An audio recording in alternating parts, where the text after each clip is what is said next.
Welcome to whistle.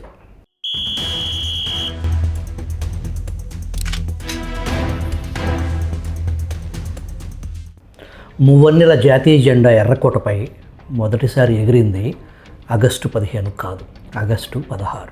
దేశానికి 1947 August 15న స్వతంత్రం వచ్చినప్పుడు ఆ వేడుకలకు దూరంగా మహాత్మా గాంధీ ఎందుకున్నారు? ఆ సమయంలో గాంధీజీ ఏం చేస్తున్నారు? మహాత్మా గాంధీని ఎందుకు హత్య చేశారు? భారత స్వతంత్రోద్యమానికి మహాత్మా గాంధీ నేతృత్వం వహించారు. స్వతంత్రం వచ్చినప్పుడు ఆ సంబరాల్లో ఆయన పాల్గొలేదు. మహాత్మా గాంధీ స్వతంత్రం లభించిన రోజున ఢిల్లీకి వేల కిలోమీటర్ల దూరంలో ఉన్న బెంగాల్లోని నోవాఖలీలో ఉన్నారు. అక్కడ ఆయన హిందూ ముస్లింల మధ్య మత ఘర్షణలు అడ్డుకోవటానికి నిరాహార దీక్ష చేస్తున్నారు. ఆగస్టు 15 భారతదేశానికి స్వతంత్రం వస్తుందనే విషయం పక్కాగా తెలియగానే జవహర్లాల్ నెహ్రూ, సర్దార్ వల్లభాయ్ పటేల్ మహాత్మా గాంధీకి లేఖ రాశారు. అందులో ఆగస్టు 15 మన మొదటి స్వతంత్ర దినోత్సవం అవుతుంది. మీరు జాతిపిత, ఇందులో పాల్గొని మీ ఆశీస్సులు అందించండి అని కోరారు. గాంధీ ఆ లేఖకు సమాధానం ఇచ్చారు. కలకత్తాలో హిందూ ముస్లింలు ఒకరిని ప్రాణాలు తీసుకుంటున్నప్పుడు నేను సంబరాలు జరుపుకోవటానికి ఎలా రాగలను? ఈ ఘర్షణలు ఆపటానికి నేను నా ప్రాణాలైనా విడుస్తా అని తెలియజేశారు. జవహర్లాల్ నెహ్రూ తన చారిత్రక ప్రసంగం ట్రస్ట్ విత్ డెస్టినీ, విధి ముందే నిర్ణయించిన మహత్తర క్షణం, ఆగస్టు 14 అర్ధరాత్రి వైస్రాయ్ లాంచ్, ప్రస్తుత రాష్ట్రపతి భవన్ నుంచి ఆయన ప్రసంగించారు. నెహ్రూ అప్పటికి ప్రధానమంత్రి కాలేదు. ఆయన ప్రసంగాన్ని ప్రపంచమంతా శ్రద్ధగా ఆలకించింది. లార్డ్ మౌంట్ బాటన్ 1947 ఆగస్టు 15న తన ఆఫీసులో పనిచేశారు. మధ్యాహ్నం నెహ్రూ ఆయనకు తన మంత్రిమండలి సభ్యుల జాబితాను అందించారు. తర్వాత ఇండియా గేట్ దగ్గర ప్రిన్సెస్ గార్డెన్లో ఒక బహిరంగ సభలో మాట్లాడారు. ప్రతి స్వతంత్ర దినోత్సవం రోజున భారత ప్రధానమంత్రి ఎర్రకోటపై జెండా ఎగరేస్తారు. కానీ 1947 ఆగస్టు 15 మాత్రం అలా జరగలేదు. లోక్సభ సెక్రటేరియట్లోని డాక్యుమెంట్స్ ప్రకారం 1947 ఆగస్టు 16న నెహ్రూ ఎర్రకోటపై మన జాతీయ జెండాను ఎగరవేశారు. ఆగస్టు 15 వరకు భారత్ పాకిస్తాన్ మధ్య సరిహద్దు రేఖను నిర్ణయించలేదు. దాన్ని ఆగస్టు 17న రాడ్క్లిఫ్ లైన్గా ప్రకటించారు. ఆగస్టు 15 భారతదేశానికి విముక్తి లభించింది. కానీ దేశానికి అప్పటి వరకు జాతీయ గీతం ఏదీ లేదు. జనగణమన గీతాన్ని రవీంద్రనాథ్ ఠాగూర్ 1911లోనే రాసి ఉంచారు. అయితే అది 1950లో జాతీయ గీతం గౌరవాన్ని పొందింది. ఆగస్టు 15న భారత్తో పాటు మరో 3 దేశాలు కూడా స్వతంత్ర దినోత్సవాన్ని జరుపుకుంటున్నాయి. దక్షిణ కొరియా జపాన్ నుంచి 1945 ఆగస్టు 15న స్వతంత్రం పొందింది. బహ్రెయిన్కు 1971 ఆగస్టు 15న బ్రిటన్ నుంచి విముక్తి లభించింది. కాంగో 1960 ఆగస్టు 15న ఫ్రాన్స్ నుంచి స్వతంత్రం పొందింది. మహాత్మా గాంధీని ఎందుకు హత్య చేశారు? విధితో కలయిక ఆసన్నమైందని 1947 ఆగస్టు 15వ తేదీన కొన్ని నెలల ముందు నుంచే కనిపించింది. కానీ ఆ రోజు ఆగమనం కోసం నిరీక్షణ, చుట్టూ అలుముకున్న సంతోషంలో ఏదో లోటు. శతాబ్దాల తర్వాత బ్రిటిష్ పాలన, బానిసత్వం భారతదేశానికి అంతం కానున్నాయి. అయినా స్వతంత్ర సంబరం ఊహించినంతగా ఆవరించలేదు. దానికి కారణం విభజన, విషాదం. విద్వేషాగ్ని కూడా దానిని బూడిదిగా దహించలేకపోయింది. ఈ విషాదాన్ని సజీవంగా ఉంచిన కార్చిచ్చు అగ్ని. అది అధికార బదలాయింపు కొందరికి కాస్త ఊరటనిచ్చింది. కానీ అటువంటి వారిలో గాంధీజీ లేరు. ఎన్నో సత్యాన్వేషణలతో ప్రయోగాలు చేసి 78 ఏళ్ల వయసులో ఉన్న గాంధీ ఆలోచన మునిపిటి కన్నా ఎక్కువగా బలపడింది. కానీ ఆయన శరీరం శక్తి కోల్పోయింది. ఆయన సంకల్ప బలానికి సరితూగటంలో శరీరం విఫలమవుతూ వచ్చింది. తనకు ఎదురవుతున్న భీకర సవాళ్లను దృష్టిలో పెట్టుకున్న గాంధీ దీనిని అంగీకరించలేకపోయారు. 1947 ఆగస్టుకు కొన్ని నెలల ముందు నుంచి 1948 జనవరి వరకు ఆయన తరచూ పర్యటనలు చేసింది అందుకే. ఎక్కడ అల్లర్లు జరిగితే అక్కడి ప్రజల బాధలు, విషాదాలను పంచుకోవటానికి గాంధీజీ వెళ్ళేవారు. విద్వేషాగ్ని కీలలను ప్రార్థనలు, సందేశాల ద్వారా చల్లార్చేందుకు ప్రయత్నించేవారు. భవిష్యత్తులో సాన్నిహిత్యం కొనసాగించే మార్గాలను సూచించేందుకు ప్రయత్నించారు. ఆర్ఎస్ఎస్ మతమౌఢ్యం, ఆర్ఎస్ఎస్ ఉన్మాదం నుంచి మానవతా మార్గం చూపటానికి తన మనసు లోతుల్లో నుంచి కృషి చేశారు. ఆయన రావాలని కాంక్షించిన ప్రదేశాలన్నింటికీ, ఆయన్ను చూడాలనుకున్న క్షతగాత్రుల్లో ప్రతి ఒక్కరిని గాంధీ చేరుకోలేకపోయారు. ఒక చోట ఉంటూ ఇతర ప్రాంతాలకు శాంతి సందేశాన్ని దూతను పంపించేవారు. పరిస్థితులు మరింత ఎక్కువగా సంక్లిష్టంగా మారుతూ వచ్చాయి. అవిభాజ్య భారతదేశ విస్తృతి చాలా విస్తారమైంది. కరాచీ ప్రభావం బీహార్లో కనిపించింది. నౌకోలి ప్రభావం కలకత్తా మీద పడింది. విధ్వంసం చాలా ప్రాంతాల్లో కనిపించింది. విద్వేషాగ్ని ప్రతి చోట హెచ్చరిల్లింది. ప్రతి ఒక్కరికి గాంధీ మీద ఫిర్యాదు ఉండేది. విద్వేషాగ్ని విస్తరించేవారు, దాని నుంచి ప్రయోజనం పొందేవారు. ప్రతి ఒక్కరికి గాంధీ మీద ఫిర్యాదు, ద్వేషం ఉండేవి. ఎందుకంటే వారి ఆకాంక్షలు ఇతరుల ఆకాంక్షల కన్నా భిన్నమైనవి. హిందువులు లేదా ముస్లింలు లేదా సిక్కులు ఎవరి ఊచకోత జరిగినా గాంధీకి అది తన సొంత శరీర భాగాలను దహనం చేయడంతో సమానం అని భావించారు. ఆనాటి పరిస్థితి గాంధీజీ కలలకు వ్యతిరేకమైంది. ఆయన్ను కొంగదీసింది. వామనుడిలాగా అవిభాజ్య భారతదేశాన్ని గాంధీ 2-3 అంగల్లో కొలవాలనుకున్నారు, కానీ కొలవలేకపోయారు. అది ఆయన విధి, దారుణ విషాదభరిత విధి. ఆగస్టు 15వ తేదీ అర్ధరాత్రి భారతదేశపు విధిని రూపొందించడంలో ఢిల్లీ తలమునకలై ఉంది. అప్పటికి 3 దశాబ్దాలుగా స్వతంత్ర సంగ్రామం విధానాన్ని, సంకల్పాన్ని, నాయకత్వాన్ని నిర్ణయించే మహాత్మా గాంధీ తన వారసులైన భావి దేశపు నిర్మాతలను ఆశీర్వదించడానికి అప్పుడు అక్కడ లేరు. 1947 ఆగస్టు 26న ముస్లింల పండుగ ఈద్ ఉల్ ఫితర్ నాడు కలకత్తా మైదానంలో ప్రార్థనా సమావేశంలో గాంధీ ప్రసంగం వినటానికి 1,00,000 మంది హిందువులు, ముస్లింలు హాజరయ్యారు. ఆయన ఢిల్లీ సరిహద్దులకు 1500 కిలోమీటర్ల దూరంలో కోల్కత్తాలోని హైదరీ మహల్లో ఉన్నారు. మైనారిటీ హిందువులు దారుణ ఊచకోతకు గురైన నౌకేలీలో పర్యటించడానికి ఆయన వెళ్ళారు. ఆయన కలకత్తాలో 2-3 రోజులు ఉండాల్సి వచ్చింది. ఇక్కడ మైనారిటీ ముస్లింల ఫిర్యాదు చేస్తున్నారు. నౌకేలీలో విద్వేష జ్వాలలను నివారించడానికి కోల్కత్తాలో అగ్నిని చల్లార్చే అవసరం ఉంది అని గాంధీ భావించారు. కలకత్తాలో ముస్లింలకు భద్రత లేకుండా వదిలేస్తే నౌకోలీలోని హిందువులను ఎలా రక్షించగలనని ఆయన భావించారు. ఇక్కడ మైనారిటీలను పరిరక్షించాల్సిన బాధ్యత తనదని గాంధీ భావించారు.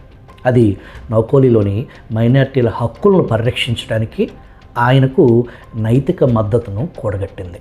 కోల్కత్తాలో ఘోర కలి అనదగ్గ ప్రాంతంలో ఉండాలని గాంధీ కోరుకున్నారు. ఒక ముస్లిం వితంతువుకు చెందిన హైదరీ మహల్ అందుకు తగిన స్థలం. అది హిందువులు మైనారిటీలుగా ఉన్న ప్రాంతం. సమీపంలో మియాబాగన్ అనే బలహీన వర్గానికి చెందిన ముస్లింల ఆవాస ప్రాంతం. అది మియాబాగన్లో ఎంతగా విధ్వంసం సృష్టించారంటే తమ దైన్యం గురించి చెప్పటానికి అక్కడ ఏ ఒక్కరూ లేకుండా పోయారు. ఈ హైదరీ మహల్లో బస చేయటానికి గాంధీ ఒక షరతుతో ఒప్పుకున్నారు. సుహ్రవర్దీ కూడా అక్కడ ఉండాలనేది ఆయన షరతు. అప్పటి వరకు ఏడాది కిందట తన ప్రత్యక్ష చర్యతో వందలాది మంది హిందువులను చంపి వేలాది మందిని నిరాశ్రయులను చేసిన సుహ్రవర్దీ హిందువుల పట్ల ద్వేషాన్ని, అపకీర్తిని పొందిన సుహ్రవర్దీ తన నేరాన్ని అంగీకరించి శాంతి సందేశాన్ని వ్యాప్తి చేయటానికి అక్కడికి రావటానికి అంగీకరించాడు. గాంధీ మరో షరతు పెట్టారు. కలకత్తాలోని ముస్లిం లీగ్ నేతల్లో అతివాదులు నౌకోలీలోని తమ జనానికి వైర్ సందేశం పంపి అక్కడి హిందువులను రక్షించేలా చేయటం, అక్కడ శాంతి వాతావరణం నెలకొల్పేలా చేసేందుకు తమ కార్యకర్తలను పంపించడం.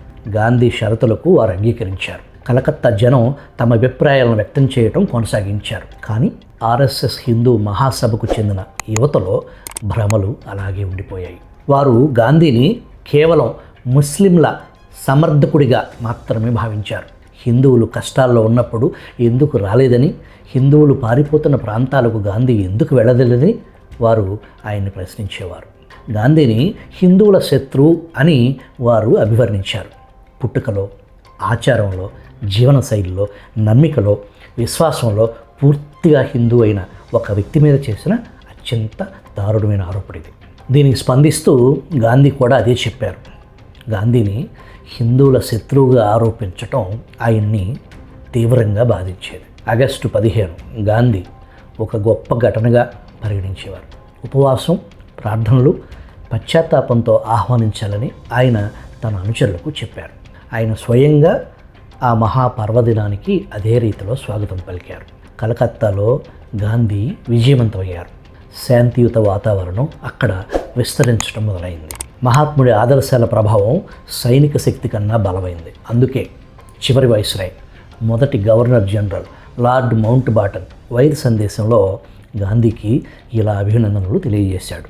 పంజాబ్లో మనకు 55,000 మంది సైనికులు ఉన్నారు, కానీ అల్లర్లు అదుపు కాలేదు. బెంగాల్లో మన సైన్యానికి చెందిన ఒకే ఒక్క వ్యక్తి ఉన్నారు, అక్కడ సంపూర్ణ శాంతి నెలకొంది అని. నౌకలీకి వెళ్ళటానికి ముందు కోల్కతాలో కొన్ని రోజులు ఉండాలని గాంధీ భావించారు, కానీ ఆయన నెల రోజుల పాటు అక్కడ ఉండాల్సి వచ్చింది. తుపాకీ మందుగుండు గుట్ట మీద ఉండి ఒక్క అగ్గిరవ తగిలితే విస్ఫోటనానికి సిద్ధంగా ఉన్న ఆ నగరం గాంధీని వెళ్ళనివ్వలేదు. ఆ తుపాకీ మందుగుండు మండే స్వభావాన్ని గాంధీ ధ్వంసం చేశారు. అగ్గిరవ్వ కూడా ఆరిపోయింది. నాటికి కేవలం ఏడాది కిందట హిందువులను తీవ్రంగా వ్యతిరేకించిన సుహ్రవర్ది ఇప్పుడు ఒక కొత్త ఆదర్శం. ఆయన ప్రతిజ్ఞను చూసి జనం ఆశ్చర్యపోయారు. అల్లర్లకు పాల్పడుతున్న హిందూ యువత కూడా పశ్చాత్తాపంలో పడింది. ఢిల్లీ గాంధీజీని పిలుస్తుంది. వేడుక వాతావరణం నిరర్ధకమైంది. ఢిల్లీకి గాంధీ అవసరం వచ్చింది. ఢిల్లీ మరోసారి కోల్కతా జనంతో నిండిపోయింది. ఢిల్లీ మహాత్ముడి కోసం నైరాశ్యంతో నిరీక్షిస్తుంది. గాంధీ సెప్టెంబర్ 9వ తేదీ ఉదయం ఢిల్లీ చేరుకున్నారు. బేలూరు నుంచి రైల్లో వచ్చారు. చిరపరిచితమైన ఆ సెప్టెంబర్ ఉదయం ఆనందదాయకమైన ఉదయం ఎంత మాత్రమూ కాదని గాంధీజీకి తెలుసు. అన్ని చోట్ల శ్మశాన నిశ్శబ్దం ఆవరించి ఉంది. అన్ని మర్యాదలకు బీటలు పడ్డాయి. రైల్వే స్టేషన్లో గాంధీని ఆహ్వానించడానికి సర్దార్ పటేల్ వచ్చారు, కానీ ఆయన ముఖంలో నవ్వు మాయమైంది.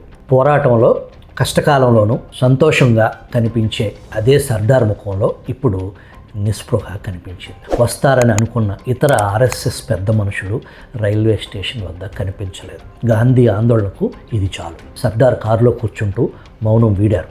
5 రోజులుగా అల్లర్లు జరుగుతున్నాయి. ఢిల్లీ ఇప్పుడు శవాల నగరంగా మారింది. గాంధీని ఆయనకు ప్రియమైన వాల్మీకి టౌన్షిప్కు తీసుకెళ్లలేదు. బిర్లా భవన్లో ఆయనకు బస ఏర్పాటు చేశారు. కారు అక్కడికి చేరుకోగానే ప్రధానమంత్రి జవహర్లాల్ నెహ్రూ కూడా వచ్చారు. ఆయన ముఖం రూపం మారిపోయింది. ఒక్క నెల రోజుల సమయంలోనే ఆయన ముఖంలో ముడతలు అనూహ్యంగా పెరిగిపోయాయి.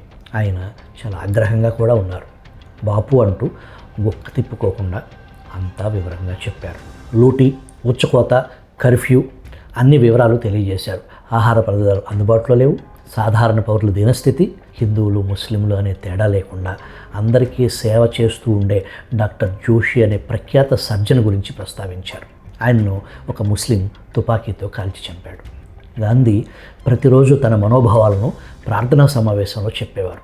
అది రేడియోలో ప్రసారమయ్యేది. ఈ ప్రయత్నాలు సరిపోలేదు. పాకిస్తాన్ నుంచి వస్తున్న హిందువులు, సిక్కుల సంఖ్య తగ్గలేదు. ఈ జనం రక్తానికి బదులుగా రక్తం కావాలంటున్నారు. గాంధీ మాటలు వారికి రుచించలేదు. ఈ మనిషి పాకిస్తాన్ మీద నైతిక ఒత్తిడి తెస్తున్నారన్నది కూడా వారు చూడలేకపోయారు. తన పౌరులకు భద్రత కల్పిస్తానన్న జిన్నా హామీని జిన్నాకు గుర్తు చేస్తూ వచ్చారు. భారతదేశానికి కూడా దాని హామీని గాంధీ గుర్తు చేస్తూ వచ్చారు. ఆ హామీని నెరవేర్చడంలో నైతిక బలం పెరగటాన్ని గాంధీ చూసేవారు. ఆయన ప్రతిరోజు ప్రణాళికలు రచించేవారు, వాటిని అమలు చేసేవారు. జనవరి వణికించే చలి వచ్చింది. భారత్ కానీ పాకిస్తాన్ కానీ తమ విశ్వాసాలను ఉల్లంఘించాయని గాంధీ భావించలేదు. విశ్వాసాన్ని, నమ్మకాన్ని కాపాడేందుకు ఎవరికైనా ఎదురు వెళ్ళేందుకు ఆయన సిద్ధంగా ఉండేవారు. చివరికి తనను తాను వ్యతిరేకించడానికి కూడా. గాంధీ అదే స్ఫూర్తి నుంచి నైతిక బలం పొందేవారు. సమీప భవిష్యత్తులో పాకిస్తాన్ వెళ్ళాలనేది ఆయన ప్రణాళిక. శాంతి నెలకొల్పుకోవటం అనే ఆలోచన ఆర్ఎస్ఎస్ హిందూ మహాసభకు నచ్చలేదు. గాంధీ నిరాహార దీక్షలో స్వీయ సత్య సంధతను వీరు చూడలేదు. ప్రపంచం గాంధీకి అనుకూలంగా నినాదాలు చేస్తున్నట్లు అనిపించినప్పుడు ఆర్ఎస్ఎస్ వారు గాంధీ ముర్దాబాద్ అని నినాదాలు చేసేవారు. ఆధ్యాత్మిక స్వచ్ఛతతో పవిత్రంగా విలసిల్లినటువంటి ప్రపంచంలోని అత్యున్నతమ ఆలోచనలను నాథూరామ్ గాడ్సేకు చెందిన సైద్ధాంతిక శాఖ ఆర్ఎస్ఎస్, బీజేపీ ఎన్నడూ అర్థం చేసుకోజాలవు. బాపు, మమ్మల్ని క్షమించు. మహాత్మా గాంధీ హత్య అమానుష పాపానికి పాల్పడింది. ఆర్ఎస్ఎస్. ఆనాడు ఉప ప్రధానిగా హోంమంత్రిగా ఉన్న సర్దార్ పటేల్ గాంధీ హత్యకు నిరసనగా ఆర్ఎస్ఎస్ను నిషేధించాలని 1949లో తన ప్రసంగంలో మత ప్రాతిపదికన రాజకీయాలు, హిందూ రాజ్ అనేది ఒక వెర్రి భావన అని ఈసడించారు. ఆర్ఎస్ఎస్ కార్యక్రమాలు ప్రభుత్వ రాజ్య వ్యవస్థ మనుగడకు ప్రమాదకరం అన్నారు. ఈ వాతావరణం అంతిమంగా గాంధీజీని బలికొన్నది. గాంధీ హత్య గురించి తెలియగానే ఆర్ఎస్ఎస్ ఆనందోత్సాహాలతో మిఠాయిలు పంపిణీ చేసుకున్నారు. దేశానికి తీరని నష్టం గాంధీజీ హత్య. ఆర్ఎస్ఎస్పై నిషేధం విధించిన నిషేధాన్ని ఎత్తివేయడానికి కారణం ఆర్ఎస్ఎస్ నుంచి లిఖితపూర్వక వాగ్దానం. ఆర్ఎస్ఎస్ రాజకీయాలతో ప్రమేయం పెట్టుకోకూడదు, అది కేవలం సాంస్కృతిక కార్యక్రమాలకు మాత్రమే పరిమితం అవ్వాలని పటేల్ పట్టుబడితే దాన్ని ఆర్ఎస్ఎస్ లిఖితపూర్వకంగా అంగీకరించినందున 1949 జూలై 11న ఆర్ఎస్ఎస్పై నిషేధాన్ని తొలగించారు.